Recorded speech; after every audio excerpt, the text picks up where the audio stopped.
আজকে বৃহস্পতিবারে দুপুরের ভিডিওটা আমি সন্ধেবেলায় দিচ্ছি, তার কারণ দুপুরে রান্না করার পরে কোনো ইচ্ছাই থাকে না ভিডিও আপলোড করতে ভয়েস দিয়ে। তো দেখেন প্রচণ্ড গরম, এই গরমে ঘেমে একাকার। তো যাই হোক, তারপরেও রান্না করতে হবে। তো কি কি রান্না করব সেটাই আপনাদের সঙ্গে শেয়ার করতেছি। দেখেন এখানে আলু, পটল আর মিষ্টি কুমড়া ছোলা দিয়ে একটা রসা তরকারি করব, তার সঙ্গে করলা ভাজি করব, এটা মচমচে করে ভাজি করব শুধু তেলে। আর তারপরে করব এই তো আলু আর পটল দুটা মিক্স করে একটা সেদ্ধ তৈরি করব।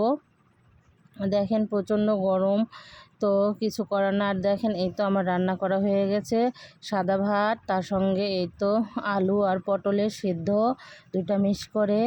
আর তার সঙ্গে রয়েছে এই তো মুসমুসে করে করলা ভাজি করে নিয়েছি। আর তার সঙ্গে রয়েছে পটল, আলু, মিষ্টি কুমড়া ছোলা দিয়ে। কতটা সুন্দর হয়েছে রসাটা, আর খেতে না খুবই সুন্দর হয়েছিল। আর তার সঙ্গে রয়েছে ডাল। আর দেখেন রান্নাগুলো কিন্তু খুবই সুন্দর হয়েছিল। আর এই তো ডাল। তো আপনারা নিরামিষ রান্নায় যে এত পরিমাণ ভালোবাসা দিয়ে থাকেন তা বলার কিছু নেই। তো এভাবেই পাশে থাকবেন সব সময়। তো সবাই ভালো থাকবেন, সুস্থ থাকবেন, টাটা।